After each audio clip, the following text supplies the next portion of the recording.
রাজনৈতিক দলগুলোর সমঝোতার বিকল্প নেই, ঐকমত্য কমিশনে বললেন প্রধান উপদেষ্টা। ফেব্রুয়ারিতে মহোৎসবের ভোটে জাতির সত্যিকার নবজন্মের আশা।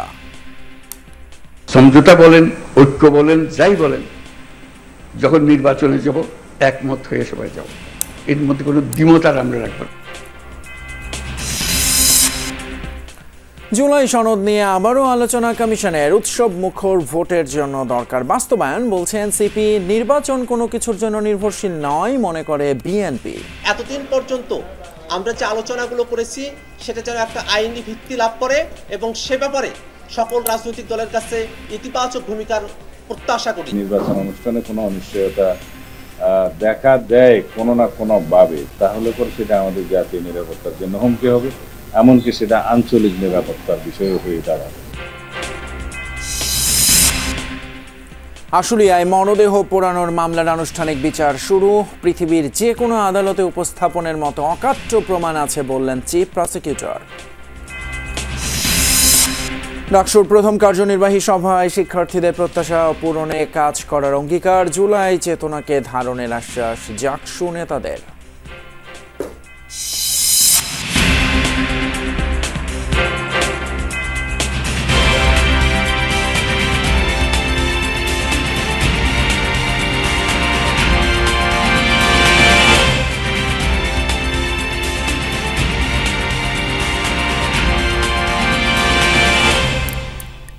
সবাইকে আমন্ত্রণ যমুনা নিউজে, আপনাদের সঙ্গে আছি আমি ফয়সাল তিতুমির। এতক্ষণ শিরোনামগুলো দেখলেন। ফেব্রুয়ারির প্রথমার্ধেই হবে জাতীয় নির্বাচন। যদি সংস্কার বাস্তবায়নের ফয়সালা করা যায় তবে তা হবে মহোৎসবের ভোট, জানিয়েছেন প্রধান উপদেষ্টা ডক্টর মোহাম্মদ ইউনূস। বিকেলে জুলাই সনদের আইনি ভিত্তি এবং বাস্তবায়ন প্রক্রিয়া নির্ধারণে রাজনৈতিক দলগুলোর সঙ্গে জাতীয় ঐকমত্য কমিশনে সভাপতির বক্তব্যে এসব কথা বলেন তিনি। জুলাই জাতীয় সনদ বাস্তবায়নের পথ খুঁজতে রাজনৈতিক দলগুলোর নেতাদের সাথে ঐকমত্য কমিশনের সভায় উপস্থিত ছিলেন ঐকমত্য কমিশনের সভাপতি অন্তর্বর্তী সরকার প্রধান ডক্টর মোহাম্মদ ইউনূস। এটা অন্যান্য দেশও লক্ষ্য করবে আমরা কি পদ্ধতি অবলম্বন করেছিলাম, যেটাতে গেছি, এটা নজির হিসেবে থাকবে। সভায় ডক্টর মোহাম্মদ ইউনূস বলেন, জুলাই সনদ এমনভাবে তৈরি করতে হবে যেন কোনো খুঁত না থাকে, তা যেন নজির হয়ে থাকে। রাজনৈতিক দলগুলোর উদ্দেশ্যে তিনি বলেন, সমঝোতার কোনো বিকল্প নেই। যত কথাই আমরা বলি, কত কনভিন্সিং কথা বলি, তো যে রাস্তায় আমরা শুরু করেছি সমঝোতার রাস্তা, এটার থেকে বের হবার কোনো সুযোগ আমাদের নাই। এই সমঝোতায় আমাদের আসতেই হবে। ডক্টর ইউনূস আরও বলেন, আবারও কোনো স্বৈরাচার আসার পথ বন্ধ করতে সংস্কার প্রয়োজন। সেটা করতে হলে সবাইকে একমত হয়ে করতে হবে, দ্বিমত হওয়ার কোনো সুযোগ নেই। আমাদের এত সংস্কার কেন দরকার হচ্ছে? দরকার হচ্ছে সব পথঘাট বন্ধ করা, স্বৈরাচার আর কোনো দিক থেকে যেন বাইরে আসতে না পারে আমাদের। এইটি আর কিচ্ছু না, বাকিটা আমরা জানি। স্বৈরাচারের রাস্তাগুলো বন্ধ করে দেওয়া, প্রত্যেকটা, কোনো দিক থেকে সে যেন আর বাইরে না পারে। তো সেই স্বৈরাচারকে বন্ধ করতে হলে আমাদেরকে সব একমত হয়ে এটা করতে হবে, দ্বিমতের কোনো জায়গা এখানে নাই। ফেব্রুয়ারির প্রথমার্ধেই হবে জাতীয় নির্বাচন, আবারও জোর দিয়ে বলেন প্রধান উপদেষ্টা। জানান, এ নির্বাচন হবে মহোৎসবের নির্বাচন। ফেব্রুয়ারির প্রথমার্ধে নির্বাচন হবে, সে নির্বাচন মহোৎসবের নির্বাচন হবে এবং জাতির সত্যিকার নবজন্ম হবে।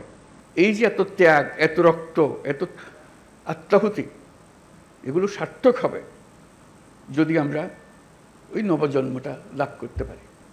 দুশ্চিন্তা রেখে যেন আমাদেরকে নির্বাচনে ঢুকতে না হয়।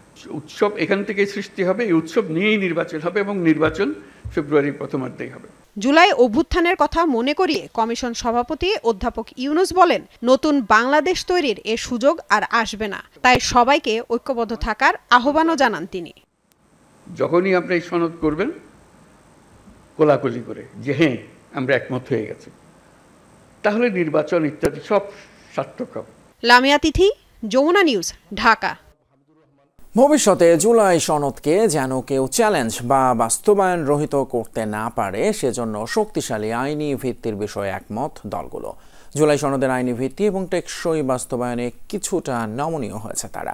নির্বাচিত সরকার বা গণভোট কিংবা গণপরিষদ নির্বাচনের বাইরেও বিকল্পের কথা ভাবছে। এই সনদের ভিত্তিতে নির্বাচনের দাবি জামায়াত ইসলামী এবং এনসিপির। তবে আইনি প্রক্রিয়ার বাইরে সংবিধান সংশোধনের নজির সৃষ্টি হোক, সেটা চায় না বিএনপি। আমার দলের পক্ষ থেকে বলতে পারি। সনদ বাস্তবায়নের উপায় খুঁজতে তৃতীয় দফায় রাজনৈতিক দলগুলোর সাথে আলোচনা শুরু করলো জাতীয় ঐকমত্য কমিশন, যেখানে অংশ নেয় 30টি রাজনৈতিক দল। আমাদের এই ঐক্য বজায় রাখতে হবে। শুরুতেই বক্তব্য রাখেন ঐকমত্য কমিশনের সহসভাপতি আলী রিয়াজ। বলেন, সংস্কার প্রক্রিয়া সফল হোক, পরাজিত শক্তি সেটা চায় না।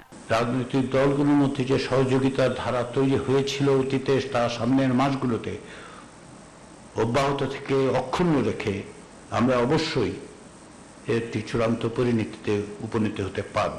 বিএনপি জানায়, জুলাই সনদ স্বাক্ষরের জন্য প্রস্তুত তারা, তবে আইনি প্রক্রিয়ার বাইরে গিয়ে সংবিধান সংশোধন চায় না দলটি। প্রেসিডেন্ট রেখে যেতে চায় না, অন্ততপক্ষে হেডেড বাই প্রফেসর ইউনূস, যেটা দুদিন পরে টিকবে না, যেটা দুদিন পরে জুডিশিয়ারিতে নাল এন্ড ভয়েড হয়ে যাবে, যেটা দুদিন পরে চ্যালেঞ্জড হয়ে যেতে পারে। চলুন আমরা অ্যাপিলেট ডিভিশনের পরামর্শ নিই। জুলাই সনদের শক্তিশালী আইনি ভিত্তির কথা আবারও তুলে ধরে জামায়াত ইসলামী ও এনসিপি। সংবিধানের সাথে সম্পর্কিত বিষয়গুলো অনিশ্চয়তার মধ্যে রাখলে পরবর্তীতে কার্যকর হওয়া নিয়ে সন্দেহ থাকবে। সংবিধান সংশোধনের সাথে জড়িত নয় এমন সংস্কার অধ্যাদেশের মাধ্যমেই বর্তমান সরকার এটি কার্যকর করতে পারে। এই কনস্টিটিউশন অর্ডারটা যদি হয়, এটা সবচেয়ে শক্তিশালী হবে। এরপরে আমরা বলেছি সরকার এটা করার পরে এটাকে আরো শক্তিশালী করতে পারে, মানে শক্তির উপর শক্তি, জোরের উপর জোর হবে যদি এটাকে আবার রেফারেন্ডামে দেয়া হয়। আমরা জুলাই সনদকে বজ্র আটুনি ফসকা গেরোর সনদে পরিণত করতে চাই না। আমরা চাই যে এতদিন পর্যন্ত আমরা যে আলোচনাগুলো করেছি সেটা যেন একটা আইনি ভিত্তি লাভ করে এবং সে ব্যাপারে সকল রাজনৈতিক দলের কাছে ইতিবাচক ভূমিকার প্রত্যাশা করি। আমরা রাজনৈতিক দলগুলো ইতিমধ্যেই আলাপ আলোচনা শুরু করে দিয়েছি। অনানুষ্ঠানিকভাবে রাজনৈতিক দলগুলো কথা শুরু করে দিয়েছে, আনুষ্ঠানিকভাবেও বেশ কিছু বৈঠকের মধ্যে হবে। তবে ফেব্রুয়ারিতে নির্বাচন আয়োজন নিয়ে ইতিবাচক দলগুলো। যদি নির্বাচন অনুষ্ঠানে কোনো অনিশ্চয়তা দেখা দেয় কোনো না কোনো ভাবে, তাহলে পরে সেটা আমাদের জাতীয় নিরাপত্তার জন্য হুমকি হবে, এমনকি সেটা আঞ্চলিক নিরাপত্তার বিষয় হয়ে দাঁড়াবে। যদি এই সংস্কারের কর্মযোগ্যগুলোকে বাস্তবায়ন করা না হয়, যদি সঠিকভাবে সম্পূর্ণ করা সম্ভবপর না হয়, তাহলে নির্বাচনকে একটি মহোৎসবে পরিণত করা সম্ভবপর হবে না। সোমবার শেষ হচ্ছে ঐকমত্য কমিশনের বর্ধিত মেয়াদ, তবে কমিশনের মেয়াদ আবারও বাড়বে বলে জানানো হয়েছে। লাভলি বিথি, যমুনা নিউজ, ঢাকা। তথ্য উপাত্ত যাচাই করতে প্রাথমিকভাবে নিবন্ধনের জন্য বাছাই হওয়া 22টি দলকে ডেকেছে নির্বাচন কমিশন। কয়েকটি দলের প্রতিনিধিদের সাথে আলোচনা করেন ইসির অতিরিক্ত সচিব KM আলী নেওয়াজ। ত্রয়োদশ সংসদ নির্বাচন সামনে রেখে রাজনৈতিক দল নিবন্ধনের প্রক্রিয়ায় বাছাইয়ে বাদ পড়া দলগুলোকে এরই মধ্যে কারণ জানিয়ে চিঠি দিয়েছে নির্বাচন কমিশন। সেই সাথে দলগুলোর কেন্দ্রীয় অফিস, জেলা উপজেলা দপ্তর এবং কমিটি সমর্থক তালিকা যাচাই সহ মাঠ পর্যায়ের প্রতিবেদন এসেছে নির্বাচন কমিশনে। সব পর্যালোচনা করে যোগ্যদের বিষয়ে এ মাসে বিজ্ঞপ্তি প্রকাশ করবে ইসি। এতে 15 সেপ্টেম্বর পর্যন্ত দলগুলোর দাবি আপত্তি নিষ্পত্তিতে শুনানির সুযোগ দিচ্ছে কমিশন। 30 সেপ্টেম্বরের মধ্যে নতুন রাজনৈতিক দলের গেজেট প্রকাশ করবে ইসি। আলোচনা করতে আসা দলগুলোর মধ্যে ছিল মার্ক্সবাদী BASAD, Bangladesh justice and development party, Bangladesh Ganatantrik party. কিছু বিষয় আমাদের সঙ্গে ক্রস চেক করার জরুরি ছিল। কিছু জায়গাতে আপনার হলো চিঠির বিষয়ে অসামঞ্জস্য ছিল। যে কমিটিগুলো দেখাইছি তার মধ্যে এক্সেসিভ কিছু নাই, কোনো বানোয়াট কিছু নাই। যদি কোনো শর্টেজ থাকে বা কোনো ত্রুটি থাকে সেটা ওনারা আবার পুনর্যাচাই করে দেখতে চান। 100টা উপজেলা এবং 22টা প্রশাসনিক জেলা কার্যালয় দিয়েছি। এটার মধ্যে যে তদন্ত হয়েছে মাঠ পর্যায়ে, আমাদের কাছে এমন কিছু মনে হয়েছে কিনা যে এই তদন্তে কোথাও গ্যাপ আছে। দীর্ঘ 19 বছর পর স্বরাষ্ট্র মন্ত্রণালয়ে গেলেন সাবেক স্বরাষ্ট্র প্রতিমন্ত্রী লুৎফুজ্জামান বাবর। স্বরাষ্ট্র উপদেষ্টার সাথে বৈঠকে নির্বাচনের আইন শৃঙ্খলা নিয়ে আলোচনা করেন তিনি। বাবর বলেন, আইন শৃঙ্খলা পরিস্থিতি নিয়ে উদ্বেগ আছে, লুট হওয়া এবং অবৈধ অস্ত্র উদ্ধার করতে হবে, তবে পরিস্থিতি উত্তরণে সরকারের চেষ্টার ত্রুটি নেই বলেও মন্তব্য করেন বিএনপির এই নেতা। বলেন, তারেক রহমানের দেশে ফেরার বিষয়েও বৈঠকে আলোচনা হয়েছে মন্ত্রণালয়কে। বাবর জানান, পার্শ্ববর্তী দেশে শেখ হাসিনার সঙ্গে একটি বিশেষ শিল্পগোষ্ঠী বৈঠক করেছে যারা নির্বাচন বানচাল করতে চায়। শেখ হাসিনা ওনার সাথে একটা বিশেষ শিল্পগোষ্ঠী, তারা সেখানে একটা মিটিং করছে, সমস্ত পত্রিকা আসছে। সেটা মিটিংয়ের উদ্দেশ্য ছিল বাংলাদেশের নির্বাচন বানচাল করা, নির্বাচনের বিভিন্ন সহিংস ঘটনা ঘটানো। এটা তো একটা উদ্বিগ্নের জায়গা। বিভিন্ন অবৈধ অস্ত্র এবং লুট হওয়া অস্ত্র, সেটা যে উদ্ধার হয়নি এখনও, সেটাও আমাদের উদ্বিগ্ন জায়গা। ঐক্যবদ্ধভাবে বাংলাদেশে গণতন্ত্র পুনঃপ্রতিষ্ঠা করার লক্ষ্যে একযোগে কাজ করার আহ্বান জানিয়েছেন বিএনপির ভারপ্রাপ্ত চেয়ারম্যান তারেক রহমান। আন্তর্জাতিক গণতন্ত্র দিবস উপলক্ষে দেয়া এক বাণীতে তিনি বলেন, রাষ্ট্র মেরামতের ভিত্তি হবে অবাধ, নিরপেক্ষ এবং অংশগ্রহণমূলক নির্বাচন। আর সেই সঙ্গে বিচার বিভাগ ও গণমাধ্যমের স্বাধীনতা এবং গণতন্ত্রের সকল মূলনীতির প্রাতিষ্ঠানিক প্রয়োগ নিশ্চিত করতে হবে। গত ১.৫ দশক আওয়ামী ফ্যাসিবাদের আত্মপ্রকাশে গণতন্ত্র অবরুদ্ধ ছিল বলে উল্লেখ করেন তারেক রহমান। পৃথক বিবৃতিতে বিএনপি মহাসচিব মির্জা ফখরুল ইসলাম আলমগীর বলেন, গণতন্ত্রের চর্চা অব্যাহত থাকলে কোনো স্বৈরশক্তি মাথাচাড়া দিতে পারবে না। জুলাই আগস্টে ঐতিহাসিক রক্তস্নাত আন্দোলনের মাধ্যমে বিজয় অর্জন করলেও এখনও পূর্ণ গণতন্ত্র আসেনি বলে মনে করেন মির্জা ফখরুল। আনুষ্ঠানিক বিচার শুরু হলো হত্যার পর আশুলিয়ায় ৬ জনকে পুড়িয়ে দেওয়ার অভিযোগে করা মানবতা বিরোধী অপরাধ মামলার সূচনা বক্তব্যে চিফ প্রসিকিউটর বলেন, তাদের হাতে অকাট্য প্রমাণ রয়েছে। এই তথ্য প্রমাণ দিয়ে পৃথিবীর যে কোনো আদালতে অভিযুক্তদের বিচার সম্ভব। এদিন জুলাই আগস্টে কুষ্টিয়ায় ৭ জনকে হত্যা মামলায় আওয়ামী লীগ নেতা মাহবুবুল আলম হানিফ, হাসানুল হক ইনু সহ ৫ জনের বিরুদ্ধে তদন্ত প্রতিবেদন দাখিল করেছে তদন্ত সংস্থা। লাশের উপর ছুঁড়ে ফেলা হচ্ছে লাশ। গত বছরের ৫ আগস্ট শেখ হাসিনার পতনের দিনে ঢাকার আশুলিয়ায় ঘটে এই নারকীয় ঘটনা। ৬ জনকে গুলি করে হত্যার পর মরদেহ তোলা হয় ভ্যান গাড়িতে। পরে পাশে থাকা মোটরসাইকেলের পেট্রোল নিয়ে এসে ধরিয়ে দেওয়া হয় আগুন। প্রসিকিউশন বলছে, তখনও জীবিত ছিলেন একজন, তাকেও পুড়িয়ে হত্যা করা হয়। তদন্ত রিপোর্ট, আনুষ্ঠানিক অভিযোগ গঠন সহ সব আইনি প্রক্রিয়া শেষে রোববার শুরু হয় এই মামলার বিচার।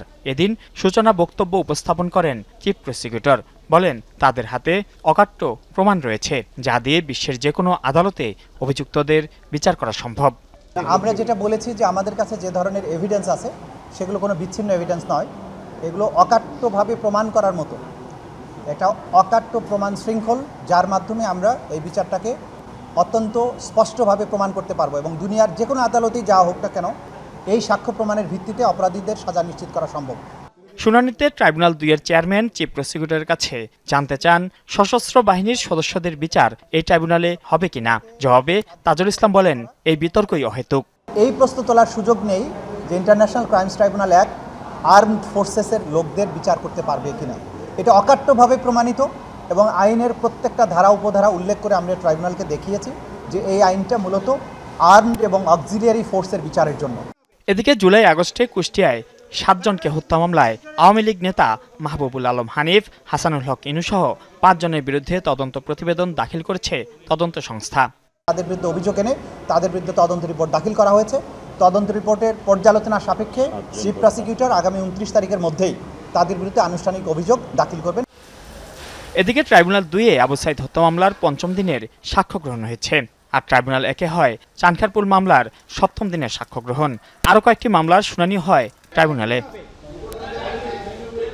মাইনুল মারুফ, যমুনা নিউজ, ঢাকা। আশুলিয়ায় তালাবদ্ধ ঘর থেকে বাবা, মা এবং মেয়ের মরদেহ উদ্ধার করেছে পুলিশ। রোববার রাতে এয়ারপোর্ট ইউনিয়নের নরসিংহপুর ৬ নম্বর ওয়ার্ডের একটি বাসায় ঘটে এই ঘটনা। পুলিশ জানায়, স্থানীয়দের তথ্যের ভিত্তিতে ঘটনাস্থলে পৌঁছে তালাবদ্ধ ঘর থেকে নিহতদের মরদেহ উদ্ধার করা হয়। নিহতরা হলেন স্বামী রুবেল আহমেদ, স্ত্রী সনি আক্তার এবং তাদের ৬ বছর বয়সী মেয়ে জমিলা। স্ত্রী এবং সন্তানকে হত্যার পর আত্মহত্যা করেছেন রুবেল, এমন ধারণা করা হচ্ছে বলে জানিয়েছেন আশুলিয়া থানার অফিসার ইনচার্জ আব্দুল হান্নান। মরদেহগুলো ময়নাতদন্তের জন্য হাসপাতালে পাঠানো হয়েছে। এই বিষয়ে তদন্ত শুরু করি। আমরা লাশ সুরক্ষার প্রস্তুতপূর্বক পরবর্তী আইনগত ব্যবস্থা গ্রহণের জন্য লাশ 3টির পোস্টমর্টমের জন্য মর্গে প্রেরণের প্রক্রিয়া আর যাবতীয় কাগজপত্র তৈরি করি। প্রথম কার্যনির্বাহী সভার মধ্য দিয়ে শুরু হলো ডাকসুর নবনির্বাচিত কমিটির আনুষ্ঠানিক কার্যক্রম। ছাত্রছাত্রীদের সমস্যা সমাধান এবং প্রত্যাশা পূরণে কাজ করার কথা জানিয়েছেন ঢাকা বিশ্ববিদ্যালয়ের ভিপি সাদিক কায়েম এবং জিএস ফরহাদ। তারা জানান, আগামী 1 মাসের কর্মপরিকল্পনায় কাজ চলছে। রোববার সকালে বিশ্ববিদ্যালয়ের ডাকসুর প্রথম কার্যনির্বাহী সভা শেষে এসব কথা বলেন নতুন ভিপি ও জিএস। তারা জানান, সিনেট সদস্য হিসেবে 5 জন ছাত্র প্রতিনিধির নাম পাঠানো হচ্ছে। ভিপি, জিএস, এজিএস এর সাথে থাকছেন সর্বোচ্চ ভোট পাওয়া সাবিকুন নাহার তামান্না এবং পরিবহন সম্পাদক আসিফ আব্দুল্লাহ। এর আগে ঢাবি উপাচার্য এবং ডাকসুর সভাপতি অধ্যাপক নিয়াজ আহমদ খানের সভায় সভাপতিত্ব করেন। ভিপি, জিএস, এজিএস সহ পূর্ণাঙ্গ কার্যনির্বাহী পরিষদ এই সভায় উপস্থিত ছিলেন। হার জিতের কিছু নেই, আমরা সবাই জিতে গিয়েছি। ডাকসু নির্বাচনের মাধ্যমে জুলাই প্রজন্ম বিজয়ী হয়েছে, ডাকসু নির্বাচনের মাধ্যমে শহীদদের আকাঙ্ক্ষা বিজয় হয়েছে এবং ঢাকা বিশ্ববিদ্যালয়ের 40,000 শিক্ষার্থীরা বিজয় হয়েছে। যারা নির্বাচিত প্রতিনিধি তাদের 12 মাসে কি কাজ হতে পারে, কোন উইকে কি কাজ হতে পারে, টোটাল প্ল্যানটা আমরা শর্ট টাইমের মধ্যে করে আমরা কাজে নেমে পড়ব ইনশাল্লাহ। এদিকে শিক্ষার্থীদের জন্যই কাজ করা মূল লক্ষ্য বলে জানিয়েছেন জাকসু নির্বাচনের বিভিন্ন পদে জয়ীরা। বিশ্ববিদ্যালয়ের কেন্দ্রীয় মসজিদে রোববার শুকরিয়া সেজদা দিতে যান শিবির প্যানেলের জয়ী প্রার্থীরা। নবনির্বাচিত ভিপি আব্দুর রশিদ জিতু বলেন, সবাইকে সাথে নিয়ে জাহাঙ্গীরনগর বিশ্ববিদ্যালয়কে আরও শিক্ষার্থী বান্ধব হিসেবে গড়ে তুলতে চান তারা। আর ছাত্র শিবিরের কেন্দ্রীয় সভাপতির দাবি, শিক্ষার্থীদের মানসিকতা বুঝতে পারার কারণেই আসছে ধারাবাহিক জয়। জয়ের পর প্রার্থীরা জানান, শিক্ষার্থীদের জন্য কাজ করাই হবে এখন তাদের মূল লক্ষ্য। আর এমন জয়ে শিক্ষার্থীদের ধন্যবাদ জানিয়েছেন বিজয়ীরা। জাকসু নির্বাচনে সংখ্যাগরিষ্ঠ পদে বিজয়ী হয়েছেন ইসলামী ছাত্র শিবির সমর্থিত সমন্বিত শিক্ষার্থী জোট প্যানেলের শিক্ষার্থীরা। তারা জাকসুর 25টি পদের মধ্যে জিএস, এজিএস ছাড়াও 20টি পদে জয় পান। এছাড়া স্বতন্ত্র প্রার্থীদের প্যানেল থেকে ভিপি এবং 2টি করে পদে বাংলাদেশ গণতান্ত্রিক ছাত্র সংসদ সমর্থিত প্যানেলের প্রার্থী এবং স্বতন্ত্র প্রার্থীরা বিজয়ী হয়েছেন। আমি মনে করি একসাথে কাজ করতে গেলে কোনো রকম সমস্যার মধ্যে আমরা পড়ব না। গবেষণায় যাতে বেশি বরাদ্দ বৃদ্ধি করা হয়, এই জন্য তো আমাদের সর্বোচ্চ চেষ্টা থাকবেই। জুলাইয়ে যারা হামলাকারী ছিল তাদের বিচারটাকে নিশ্চিত করা, এই ক্যাম্পাসটাকে আরও নিরাপদ এবং এই ক্যাম্পাসটাকে আরও সহিষ্ণু ক্যাম্পাস গড়ে তোলা, সেই জায়গাটা আমাদের মূল ফোকাস থাকবে। আইসিটি মন্ত্রণালয়ের 513 কোটি টাকা আত্মসাতের অভিযোগে শেখ হাসিনা পুত্র সাবেক তথ্য প্রযুক্তি উপদেষ্টা সজীব ওয়াজেদ জয় সহ সংশ্লিষ্টদের বিরুদ্ধে অনুসন্ধানে নেমেছে দুর্নীতি দমন কমিশন। খরচ মাত্র 79,000 টাকা হলেও রিক্রুটিং এজেন্সিগুলো জনপ্রতি আদায় করেছে প্রায় 5 লাখ টাকা করে। মালয়েশিয়ায় শ্রমিক পাঠাতে এভাবেই প্রায় 1200 কোটি টাকা আত্মসাতের অভিযোগ 13টি এজেন্সির বিরুদ্ধে। আর এই হরিলুটের সাথে জড়িত 31 জনের বিরুদ্ধে 13টি মামলা করেছে দুদক। লুটপাটে তার সহযোগী হিসেবে নাম এসেছে সাবেক আইসিটি প্রতিমন্ত্রী জুনায়েদ আহমেদ পলক সহ সংশ্লিষ্ট মন্ত্রণালয়ের 16 কর্মকর্তার। এছাড়া দুদক জানিয়েছে, সরকার নির্ধারিত 79,000 টাকার বদলে মালয়েশিয়াগামী কর্মীদের কাছ থেকে বাইরার সিন্ডিকেটভুক্ত রিক্রুটিং এজেন্সিগুলো 4.5 থেকে 5 লাখ টাকা পর্যন্ত আদায় করে। পাচারের অভিযোগ অনুসন্ধানকালে প্রমাণিত হয়েছে। সকলের বিরুদ্ধে পৃথক পৃথক 13টি মামলা রুজুর সিদ্ধান্ত গৃহীত হয়েছে। আরও কিছু কার্যক্রম এখনো বাকি রয়েছে এবং এগুলি শেষ হলে যথাসময়ে তারা প্রতিবেদন দাখিল করবে। চিরনিদ্রায় শায়িত হলেন লালন কন্যা ফরিদা পারভিন। কুষ্টিয়ায় নিজ বাবা মায়ের কবরে দাফন করা হয়েছে এই গুণী শিল্পীকে। রোববার রাত 8:30টায় কুষ্টিয়া কেন্দ্রীয় পৌর কবরস্থানে পৌঁছায় তার মরদেহবাহী গাড়ি। পরে দ্বিতীয় জানাজা শেষে বাবা মায়ের কবরেই তাকে শায়িত করা হয়। বাংলা লোকসঙ্গীতের বরেণ্য শিল্পী শনিবার রাতে রাজধানীর একটি বেসরকারি হাসপাতালে মারা যান।